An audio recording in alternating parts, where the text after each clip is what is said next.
आम्ही महाविकास आघाडीचे 4 उमेदवार आहेत। मी अ मध्ये महादेव वाघमारे, माझे चिन्ह आहे सिटी। ब मध्ये श्रुती बंडकर आहे, यांचं चिन्ह आहे हाताचा पंजा। क मध्ये पूजा जाधव आहेत, यांचं चिन्ह आहे मशाल। आणि ड मध्ये शिवाजी दांगट आहेत, यांचं चिन्ह आहे मशाल। हे महाविकास आघाडीचे 4 उमेदवार आम्ही ह्या खांदा कॉलनीच्या समस्या, खांदा कॉलनीचं विजन घेऊन उतरलेलो आहे। हा पॅनल शिकलेल्या उमेदवारांचा पॅनल आहे आणि आम्ही 6-7 माळ्याची बिल्डिंग असेल तर आम्ही चढून जातो।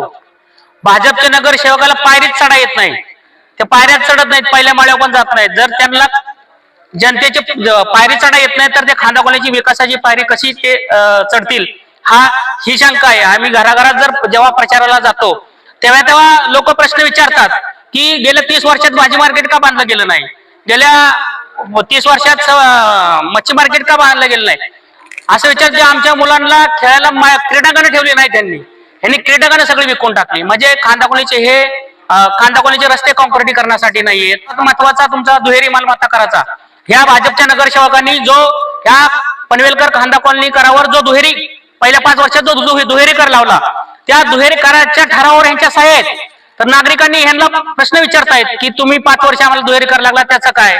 मग माझ्यासारखा सामान्य कार्यकर्ता ज्यावेळी सुप्रीम कोर्टापर्यंत लढा देतो दुहेरी मालमत्ता करासाठी, मग हे ह्यांचं काम होतं, ह्या नगरसेवकांचं काम होतं। हे त्यांनी 6 वर्षात काय केलं नाही, ह्याच्या पूर्वी ते निवडून दिले होते खांदा कॉलनीकरांनी त्यांना। तर हे आम्ही सगळे प्रश्न सोडवले घेऊन जातो। परिवर्तन संस्थेच्या माध्यमातून सार्वजनिक शौचालयाचा प्रश्न सोडवला, खांदा कॉलनीमध्ये सीसीटीव्ही कॅमेराही बसवले, त्यानंतर अधिक दृश्याटन केले। हे एक सामान्य नागरिक म्हणून हे प्रश्न मी सोडवले, हे प्रश्न सोडवलेले जनतेसमोर घेऊन जातोय आणि पुढचं विजन पण सांगतोय, जे की ह्या नगरसेवकांनी हे करायला पाहिजे होतं। मग हे नगरसेवक जेव्हा जातात भाजपचे, त्यांच्याकडे काही कामं केलेली 5 वर्षाची काहीच पोचपावती नाहीये, कुठलंच यांच्याकडे कार्याहवाल नाहीये। मग यांच्याकडे प्रश्न उरतो तो माझ्यासारख्या सामान्य कार्यकर्त्याचा बदनामी करायचा। अरे मी तर रस्त्यावरचाच कार्यकर्ता आहे। मग जर माझ्यासारख्या महादेव वाघमारेच्या तुम्ही वैयक्तिक बदनामी करून जर खांदा कॉलनीचा विकास होत असेल तर मी त्यांना असं आवाहन करतो, त्या भाजपच्या लोकांना सांगतो की तुम्ही माझी अजून बदनामी करा, मला ते चालेल।